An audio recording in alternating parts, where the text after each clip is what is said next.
دوستانی که تازه میخوان برای سرویس‌های پخش کننده اقدام کنن که موزیکاشون رو توی پلتفرم‌های جهانی مثل اسپاتیفای، اپل میوزیک، آمازون، تایدال، ساوندکلاود و غیره به صورت یه جا همه جا پخش کنن و هیچ مشکلی توی گرفتن تیک آبی اسپاتیفای، تیک آرتیستی یوتیوب، ممکنه توی کپی رایت و این چیزا به مشکل بر بخورن و این مشکلات رو بتونن رفع کنن. خب قسمت پشتیبانی اون سرویس خیلی مهمه.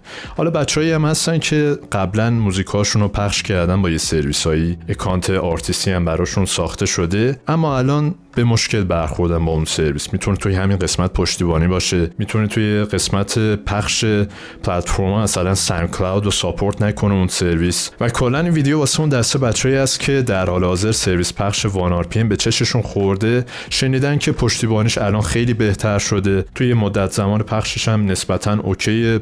حالا رایگان هست که یه سری شرایطی داره. خب توی بخش برداشت بچش هم شنیدن خوبه و میخوان اطلاعات کاملتری ازش به دست بیارن که کاملتر و مطمئنتر برن سراغ سایت و ثبت نام کنن و دیگه موزیکشون رو ثبت کنن و دیگه حالشو ببرن. اینم راستی بگم من ویدیو رو بخش بندی میکنم که حالا بچه‌ها واسه هر بخشش که اطلاعاتشون ناقص بود، مثلا پشتیبانی، تیک آبی، نمیدونم مدت زمانش، چه پلتفرم‌های ساپورت میکنن، اینا رو من بخش بندی میکنم واسه هر بخشش که اطلاعاتتون ناقص بود یا خواستین فقط اون اطلاعاتو به دست بیارین، دیگه روی اون کلیک کنین. آخر کارم یه جمع‌بندی میکنم مزایا و معایب این سرویس وان آر پی ام و تجربه خودم. اولین موردی که خودم رو جر دادم توی هر ویدیویی گفتم این قسمت پشتیبانی سرویس است که بچهای حالا هر کس که میخواد مستقل خودش موزیک پخش کنه توی هر سرویس رایگان یا پولی، هر سرویسی، چه حالا واسطه باشه طرف، چه سرویس معتبری باشه، چه کمپانی اصلا معتبری باشه، چه لیبلی باشه، و پشتیبانی سرویس وان آر پی ام با تجربه‌ای که خودم داشتم، تجربه هولوش 2-3 ساله و دقیق بهتون بگم از 2021 من شروع کردم به موزیک پخش کردن توی وان آر پی ام و همون سال هم باش آشنا شدم 2020-2021.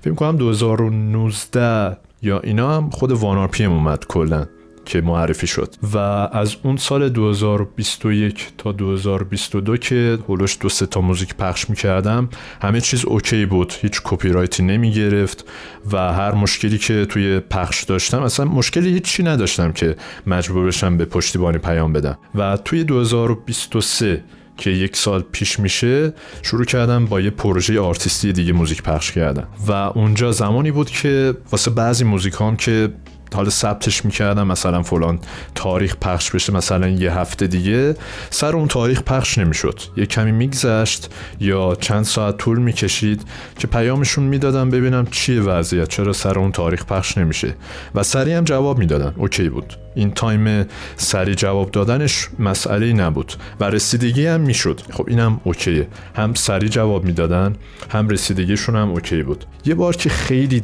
طول کشید، یه 2 هفته طول کشید و اینم بهتون بگم اخیراً که میگم هولوش از 1 ماه پیش حالا تا اون بازی 3-4 ماه قبل ترش، یه هولوش 3-4 ماهی تیم ساپورت وان آر پی ام خیلی افت کرده بود، اصلا انگار جوابم نمیدادن. ممکنه 1 ماه بگذره و هنوز به اون پیاماتون جواب ندن. این مشکل رو داشتن، این باگو داشتن. الان که دارم این ویدیو رو ضبط میکنم 2024 2/10/2024 و حالا میلادی گفتم، الان تیم پشتیبانی وان آر پی ام اوکی است، مشکل نداره. حالا خودم هم نه، بچه‌ای که از سرویس وان آر پی ام دارن استفاده میکنن و توی بعضی از ویدیوها کامنت گذاشتن اخیراً، تیم پشتیبانی وان آر پی ام الان اوکی، هیچ مشکلی نداره. و اینم بهتون بگم هر سرویس پخش کننده‌ای که من دیدم این چند سالی که من دیدم و از آرتیست‌های مختلف شنیدم، کامنت گذاشتن توی دایرکت‌ها، گفتن واسه هر آرتیستی یه مشکلی توی پشتیبانی به وجود میاد، یه تایمی باید رسیدگی بشه به اون موزیکشون، رسیدگی نمیشه و نگران این قضیه نباشید. به خاطر تغییرات سیستمشون میتونه باشه، به خاطر حالا کریسمس میتونه باشه اون تایمی که دارین موزیکتون رو پخش میکنین. ولی میگم الان پشتیبانی سرویس وان آر پی ام اوکیه و از 5 ستاره بهش 4 ستاره، 3 و 7 دیگه بهش میدم. 3 و 7 خوبه. بریم سراغ مورد دوم که مدت زمان پخش هست. چقدر طول میکشه وان آر پی ام موزیکاتون رو همه جا پخش کنه؟ که این مورد خیلی مسئله مهمی هم است واسه آرتیستای رپر به خصوص، که یه تایم مناسبی، یه تایم به خصوصی مجبورن مثلا فردا موزیک بدن بیرون، ولی وان آر پی ام مناسبش استانداردشون از الان بگم بچه‌هایی که میخوان فردا مثلا موزیک بدن بیرون یا حتی یه هفته دیگه 1RPM مناسبشون نیست. باز میگم در نظر داشته باشید این سرویس رایگانه و مدت زمانی که حداقل مینیمم طول میکشه که موزیکتون همه جا پخش بشه 2 هفته است، ولی بالانسش همون 3 هفته است. برای 1RPM استانداردشون 3 هفته است و ممکنه حال شانستون اوکی باشه سر 2 هفته موزیکتون پخش بشه، ولی شما 3 هفته رو در نظر داشته باشید. و راستی اینم بگم چقدر طول میکشه که موزیکتون تایید بشه و بعد بره برای پخش. اون تایم پخشش حداقل 2 هفته الی 3 هفته، 3 هفته رو در نظر داشته باشید. تایمی که طول میکشه موزیکتون تایید بشه یعنی ثبتش میکنید و یکم ثبت میکنید که موزیکتون تایید بشه. اولوش 24 ساعت هست و ماکسیمم هم تا 72 ساعت ممکنه طول بکشه، ولی برای من اکثرا همون 24 ساعت اینا بوده. چه پلتفرمایی پخش میکنه، چه سرویس‌های پخش استریم موسیقی رو ساپورت میکنه این 1RPM و خیلی مهمه که بچه‌هایی که میخوان توی ساوندکلاود هم موزیکاشون پخش بشه، چون بچهای ایرانی خیلی میان تو ساوندکلاود، دسترسیشون راحت تره تا اسپاتیفای و حالا جای دیگه. و اینم باید در نظر داشته باشید که ما پلتفرم‌های اصلی داریم، چند تا پلتفرم اصلی 3-4 تایشون که توی چش هممون هست: اسپاتیفای، اپل میوزیک، تایدال، آمازون هم الان خیلی تو چش اومده. این 4 تا معمولا خیلی تو چشه. البته یوتیوب میوزیک هم هست، میتونیم بگیم 4-5 تا خیلی تو چشه، ولی ساوندکلاود معمولا جزو اون عقبا از توی فرعی ها گم و گوره، ولی برای ما ایرانی ها خیلی مهمه و اینم بهتون بگم که 1RPM همه رو ساپورت میکنه به جز این ساوندکلاود و البته بیتپورت بچهای الکترونیک باز میشناسنش. بیتپورت خیلی از سرویس ها اصلا ساپورتش نمیکنن، بیشتر اون پولیا ساپورتش میکنن. پس چی شد؟ 1RPM بالای 50 تا سرویس دیگه هستن، بالای 50 تا رو ساپورت میکنه. تو این لابلا ساوندکلاود و بیتپورت نیست، این دوتا بای، ولی اسپاتیفای، اپل میوزیک، آمازون، تایدال، پاندورا، دیگه نمیدونم تیک تاک، اینستا، یوتیوب، اینا هست. این برای بچهای خودمون هستن. بریم سراغ سیستم درآمدزاییش، برداشت وجهش و حق امتیاز آرتیست. اینو بهتون بگم، خب میدونین این سرویس رایگانه و 85% از اون هر چقدر از موزیک درآوردین 85%ش نوش جون شما، 15%ش 1RPM برمیداره. البته یه شرایطی هم دارن واسه آرتیستایی که بالای 1 میلیون استریم دارن، واسه اونا یه شرایطی دارن که میتونن به عنوان یه آرتیست نکست لول برن یه لول دیگه و از امکانات بیشتر 1RPM استفاده کنن و درصد بالاتری، حتی 100% از اون حق درآمدشون رو دیگه برداشت کنن. سیستم برداشت وجه 1RPM هم به صورت پیونیر هست، به صورت پیپل هم هست. حالا بچهای ایران میتونن از دوستی آشنای خارج از کشور کمک بگیرن یا از شرکت‌های واسطه که هر شرکتی این کار رو انجام نمیده.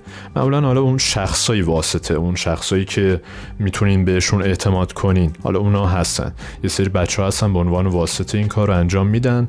من سراغ ندارم، میتونید حالا گیر بیارید، گیر میاد. یا اینکه خودتون اگه پاسپورت دارین یا سربازی نمیدونم چیزی رفتین، یا اینکه برای یه نفر دیگه میتونین پاسپورت بگیرین، میتونین براش بگیرین و از طریق اون گذرنامه میتونین حساب بانکی پیپل براش باز کنین یا برای خودتون باز کنین که خیلی نوکه. اگه حساب پیپل خودتون باز کنید که دیگه عالیه. حداقل هم باید $50 درآورده باشین که بتونین برداشت کنین و حتما هم نیاز نیست فرم مالیاتی چیزی پر کنین. میتونین همینجوری موزیک پخش کنین و پول همینجور در بیاد.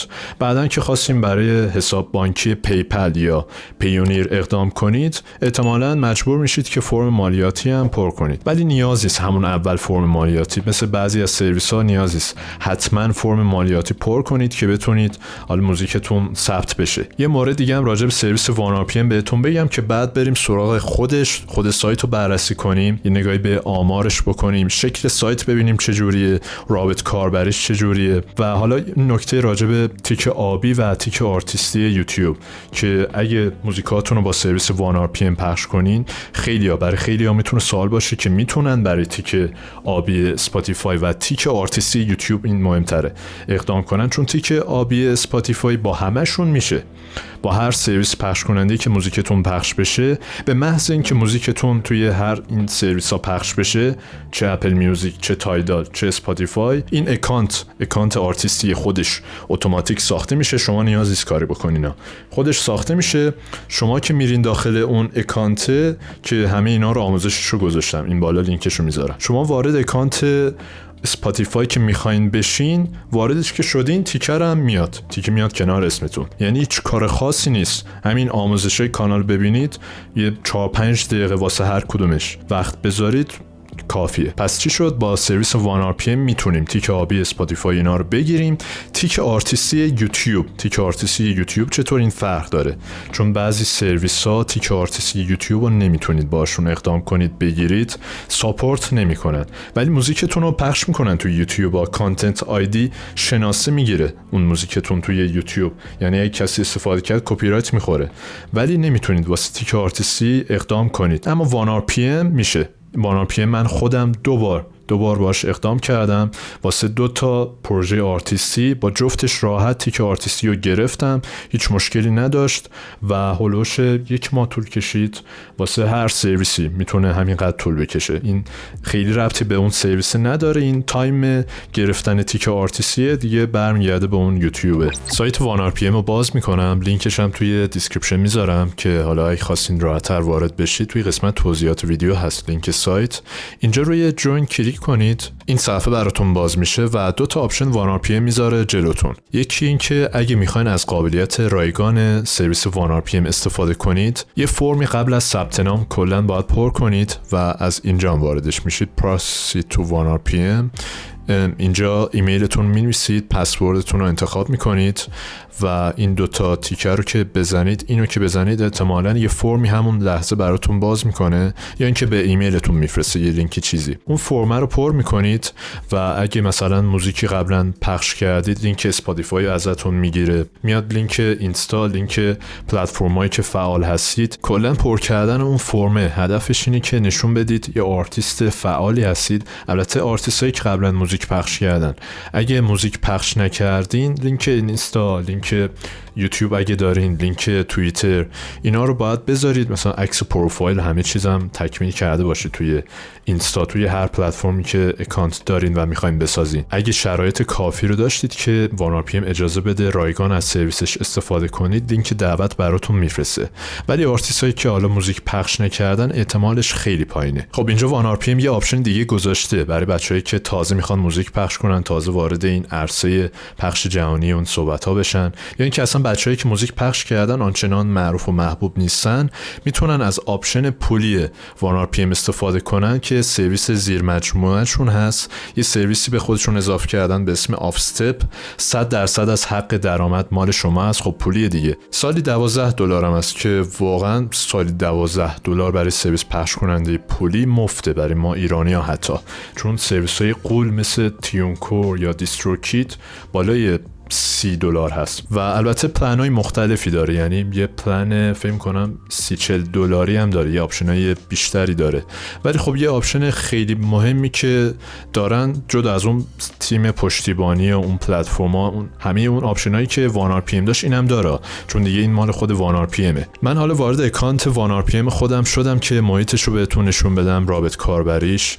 اولیش که درآمدتون رو بهتون نشون میده که برای برداشتش روی این کلیک می‌کنید ویدرا، که 3 تا آپشن برای برداشت دارین: پیپل، پیونیر، این یکی رو نمیدونم، تی اطلاعاتی دقیقی ازش ندارم و حداقل $50 باید در آورده باشین که بتونین برداشت کنین. کلا همین سرویس‌های حالا چه رایگان چه پولیاش اکثرا همینجوری هستن، یه حد نصابی باید توی اون حسابتون باشه که بعداً حالا بتونین برداشت کنین. پایین‌ترش که میای موزیکام هست، این موزیکایی که ثبتشون کردم و این پایین یه سری آمار ما داریم، یه آمار کلی اینجا بهتون نشون میده. آمار دقیقش رو حالا بهتون نشون میدم کجا هست. این مثلا نشون میده که کدوم موزیک بیشتر استریم شده توی از ماه 9 ژانویه تا 7 فوریه، تو این بازه هولوش 1 ماه کدوم موزیک چقدر شنیده شده، چقدر استریم خورده. اینجا آرتیستایی نشون میده که کدوم آرتیست حالا توی پروفایلش رفتن موزیکاشو شنیدن و مثلا پایینترش از چه کشورهای بیشتر اومدن. کدوم پلتفرم بیشتر حالا شنیده شده توش؟ اسپاتیفای اول، پاندورا دومه. این ستون سمت چپ بریم یه نگاهی بندازیم ببینیم چیا داریم. این قسمت دیستریبیوشن تولز، دیستریبیوشن هم پخشی که قرار انجام بدید. این قسمتی که میرید موزیکاتون رو ثبت میکنید، آپلود میکنید. موزیک، آلبوم، EP، مینی آلبوم میتونید آپلود کنید.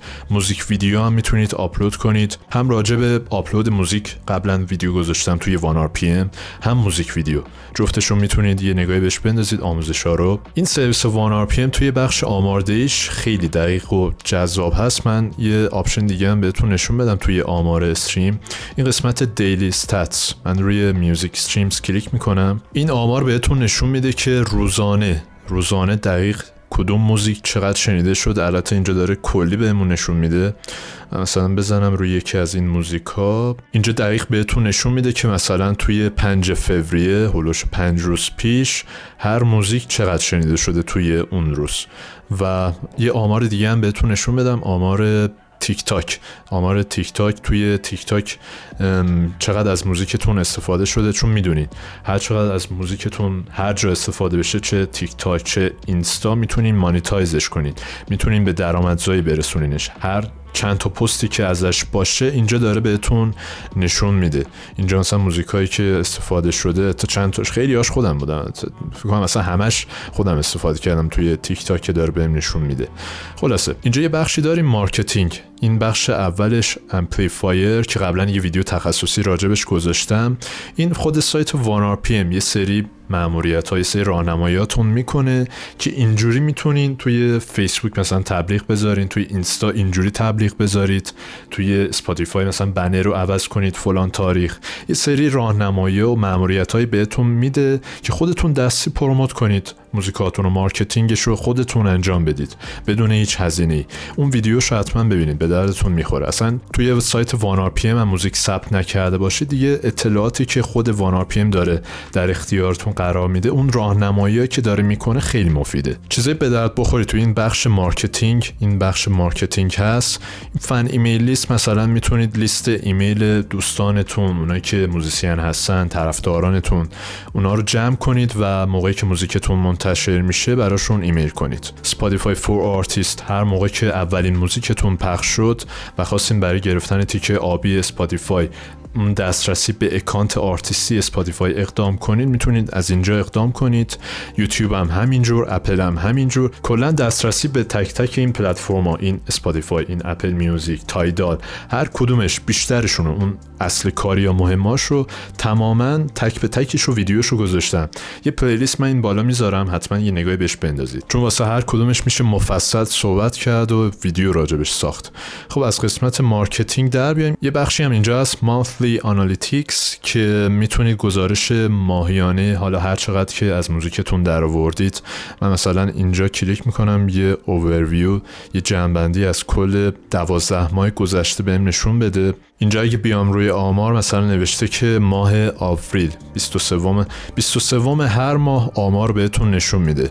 و اینم بهتون بگم وقتی موزیکتون رو ثبت میکنید و پخش میشه 3 ماه بعد درآمدشون این چیزا نشون میده. هر سرویس پخش کننده، یا حالا یکی از سرویس ها ممکن اصلا 2 ماه باشه، یکی از سرویس ها 4 ماه باشه، ولی بالانس استانداردشون همین 3 ماه هست. مثلا اینجا نوشته که 23 ماه آوریل جمع‌بندیش از استریم موزیکا توی اون ماه 24 سنت و درآمد از حالا دانلود یا خرید موزیک $5.36 که خرید معمولا توی اپل میوزیک انجام میشه. بخش پشتیبانیش هم که این قسمت ساپورت مای تیکت، حالا تیکت بهتون گفتم، هم پیامی که براشون میفرستید. اینجا هم لیست تیکت هایی که براشون فرستادم و همش هم رسیدگی شده. رسیدگیش که انجام بشه میزنه دان، سبز میشه. و اینم که زده کنسل، رسیدگیش انجام شده، یعنی جواب دادن ولی نتونستن رسیدگی کنن، در توانشون نبود، نمیشد. مثلا ممکن بوده موزیک مشکل داشته باشه از نظر کپی رایت مثلا میگه، ولی اگه رسیدگیتون کامل انجام بشه میزنه دان. و نگاه کنید که کلی رسیدگی شده دیگه، همش هم انجام شده. یه جمع‌بندی کنیم از مزایا و معایب این سرویس پخش وان RPM و طبق تجربه 4-5 سالی هم که دارم، این تنها عیبی که همچنان جلوی چشمم هست، جلوی چشم شما هم میتونه باشه، این که ساوندکلاود رو ساپورت نمیکنه، که عیبم نمیتونه باشه چون خیلی از سرویس ها ساپورت نمیکنن ساوندکلاود، حتی اون کله گنده‌اش تیونکور ساپورت نمیکنه. توی سایتش نوشته ساوندکلاود، عکسشو گذاشته ولی ساپورت نمیکنه. و عیبی هم که حالا چند مدت پیش داشت، یه اولش 3-4 ماهی قشنگ کل آرتیستا رو فراری داده بود، از جمله خودم. من فقط به خاطر ساوندکلاود خودم رو انتقال ندادم به یه سرویس دیگه، به خاطر پشتیبانیش هم بود. خیلی اذیت میکرد، دیر جواب میداد، اصلا جواب نمیداد و خب الان اوکی شدن. و حالا مزایاش خیلی به مراتب بیشتر هست، آماردهی استریم موزیکاتون، درآمدتون، گزارش روزانه داره دقیق بهتون نشون میده. راحت میتونین برای گرفتن تیک آرتیستی یوتیوب اقدام کنین، همون نوت موسیقی که کنار اسمتون توی کانال یوتیوب میاد کنارش. درآمدتون هم راحت میتونید برداشت کنید، توی اون اذیتتون نمیکنن. حالا ممکنه مثلا بار اول که بخواید برداشت کنید توی گرفتن تکس و یه سری مثلا فاکتور و این چیزا واسه پیپل و این چیزا یکم اذیت، کاغذ بازیای دیجیتالی داره، ولی واسه بارای بعد دیگه اوکیه، مشکلی نیست. میگم تنها عیبی که میتونیم روش بذاریم همین ساوندکلاودو که ساپورت نمیکنه و یه ذره هم توی مدت زمان پخشش، مثلا اگه میکردش 2 هفته یا 1 هفته که دیگه عالی بود. ولی خب توقعی نداریم دیگه، سرویس پخش رایگانه دیگه، نباید اینجور توقع داشته باشین. و ویدیوی آپلود موزیک توی وان RPM من اینجا میذارم که بعدش برید سراغ این بررسی‌ها رو که انجام دادید، یا اگه به دردتون خورد برید این ویدیو رو ببینید. اگه نه میتونید حالا سرویس پخش دیگر رو بررسی کنید. من توی کانال همچنان میذارم، آپدیت میذارم و شما هم بنویسید توی کامنت، پیشنهاد بدید که کدوم سرویس پخش رو اول بیام راجع به اون صحبت کنم، چون میخوام یکی یکی برم سراغ هم اون پولیاش هم اون رایگان خوباش و همین دیگه. تا درودی دیگر، بدرود.